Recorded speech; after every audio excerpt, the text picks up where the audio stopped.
Good evening, everybody. Thank you for your patience. Welcome to our Matchday -1 press conference ahead of tomorrow's Champions League game against Olympique Marseille. I'm joined by our assistant head coach, Christian Cellini, and our midfielder, Pierre-Emile Hojbjerg.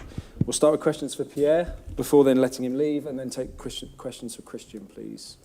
Paul, would you like to start us off with questions for Pierre, please? Hi, Pierre.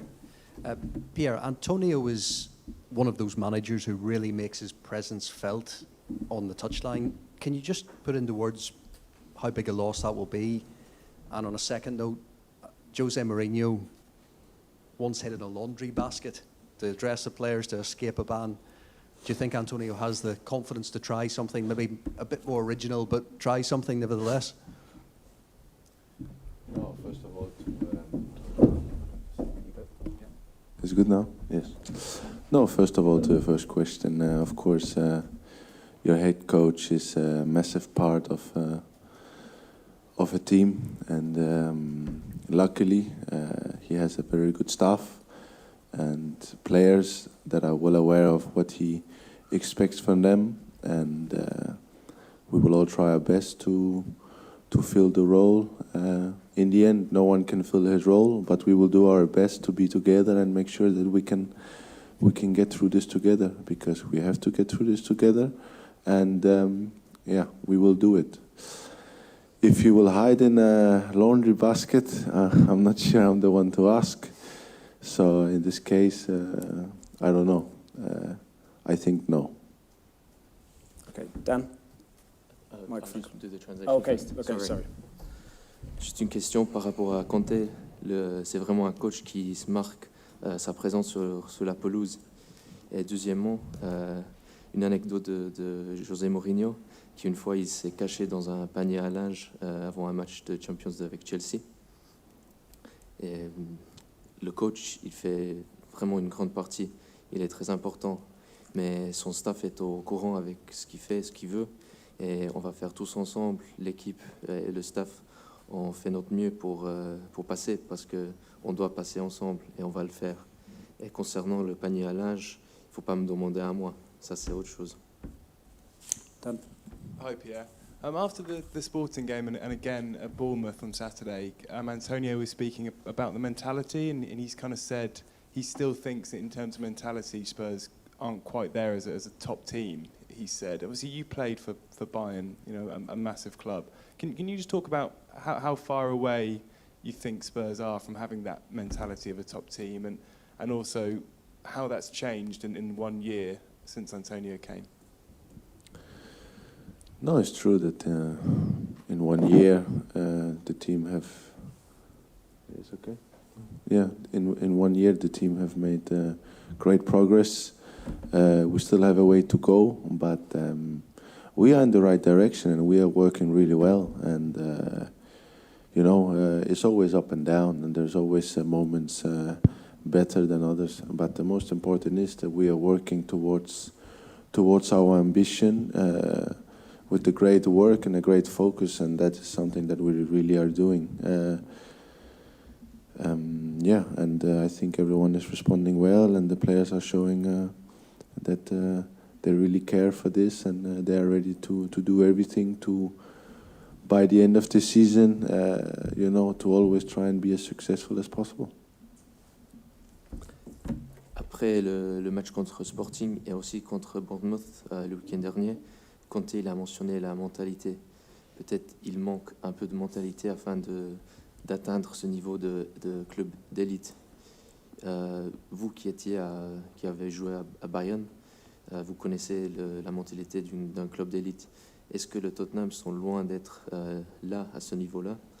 Et qu'est-ce qui a changé avec Antonio pendant l'année qu'il a été là? Oui, dans une année, on a fait beaucoup de progrès. On a toujours beaucoup à faire, mais on est sur le bon chemin ensemble. C'est la consistance maintenant.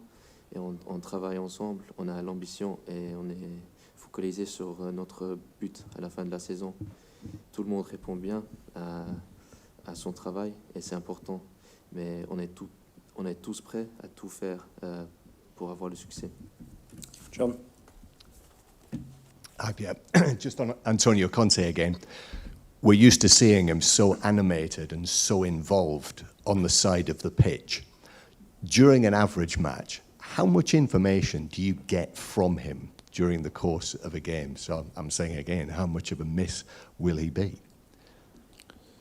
No, he's a person, he's a coach that lives the game with great passion, with his heart, and we are feeling this in a good way. And again, we have to make sure that we are well prepared, which we are, and after we have to go and to be successful together. The fact is that he will not be there on the sideline. We have to deal with that, and again, like I said, everyone is well aware, the staff is well prepared, and we all know that we need to help each other. For me, it's not a difficult situation, it's maybe a different situation, but we know what to do, we are well aware of the situation, and as well the ambition. So of course I understand your question and this, but the focus is on the pitch and what we have to do, and what we are preparing, and then, after, we will do the best we can do, no? Encore une question sur Conte. C'est vraiment un personnage très animé et passionné sur la pelouse. Combien d'informations il vous donne pendant le match? Et est-ce que ça va vous manquer pendant le match demain? Oui, pendant le match, c'est une personne très passionnée. Il nous gère avec son cœur, mais on doit être tous préparés ensemble afin d'avoir le succès. Et concernant son absence, on doit gérer ça ensemble. On est tous préparés, le staff, les joueurs. Je dirais pas que c'est difficile, je dirais que c'est différent. On sait quoi faire, et je comprends votre question, mais là on est focalisé sur ce qu'on va faire sur la pelouse, et on va se préparer bien pour demain, et on va faire notre mieux. Ali. Hi, Pierre. Obviously, another assist for you at the weekend, setting up Ryan Sessegnon. You're racking up quite a few goals and assists already so far this season. Is that a natural evolution to your kind of role within this team, or is that something the coaches have been working and bringing maybe back into your game again? I think when we are, or my feeling is, especially that we are for now quite a time working intense, in the same way, in a system that everyone is well aware that what to do, the specific roles, but we are always trying to look for improvement, to look for new situations, and I think when you get that confidence, or let's say the understanding onto the let's say the bone of the system, you start also to be able to come up with your own touch, which I think everyone is always trying to do in terms of what the teams need. But I'm not sure that the coaches are telling me specifically to do that, but it's not a bad thing, no. Ce week-end, vous avez fait encore une passe D pour Ryan Sessegnon. Cette saison, vous avez beaucoup de goals et de buts et de passes décisives. Est-ce que ça, c'est une évolution naturelle de votre jeu, ou c'est quelque chose que vous travaillez avec les coachs? Mon sentiment, c'est qu'on travaille tous ensemble très intensivement, et maintenant, après une année, on connaît bien le système, on connaît bien nos rôles spécifiques, et on essaie de s'améliorer tous les jours dans des situations spécifiques. On a la confiance dans le système et on connaît vraiment la racine du système, et peut-être on trouve des touches personnelles pour aider l'équipe. Mais je dirais pas que le coach me dit que je dois marquer plus de buts, mais c'est pas mal quand même. John? Pierre, I was just going to ask you, you've got so much quality within this squad, within the group of players. Would you guys see it as a failure if you don't progress into the knockout stages? And how hard will that be to swallow, bearing in mind for 3 minutes last Wednesday you probably thought you were through? Yeah. Our ambition is definitely to go through, and this is the number one. the key and the ambition is to go to the knockout stages in the Champions League, and this is what we are playing for, 100%.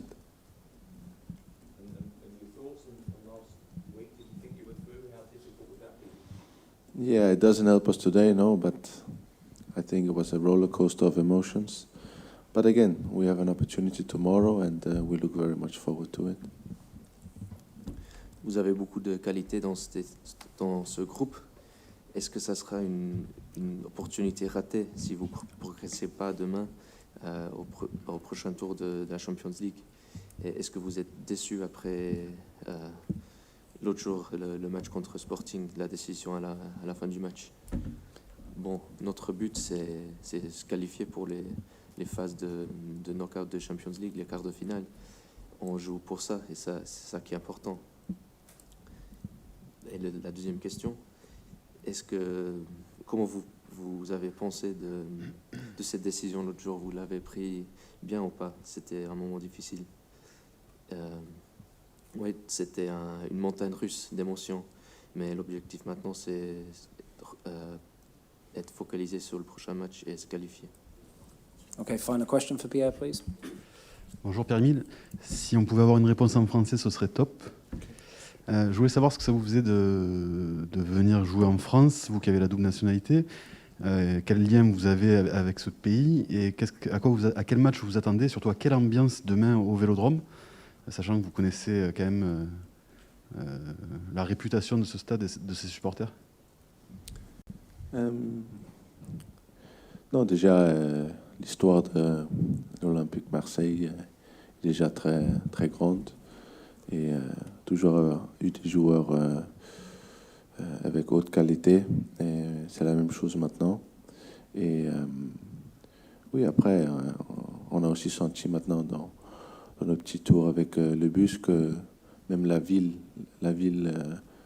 comment tu dis, tu sens que c'est une ville de foot et de sport. Et oui, ça va être difficile demain dans un stade très, très, très difficile, mais on va essayer de notre meilleur et on est prêt pour un match très difficile, mais on va essayer de, comme j'ai dit, faire notre mieux contre une équipe très bonne. Obviously, you have double nationality, being half French. How does it feel to come and play in France, especially in front of this huge atmosphere at the Velodrome with these amazing fans? Well, the history of the club is just enormous. They've always had great players, and still up till today, that rings true. We even saw on our bus journey from the airport that you can feel that it's a footballing city. It's a very sporting city. But tomorrow it's going to be a very tough game in an aggressive stadium. It will be a hard match, but as I said earlier, we're going to do our best, and that's what counts. Okay, Pierre, you're free to go. Thank you. Thank you, everyone. Ciao, Pierre.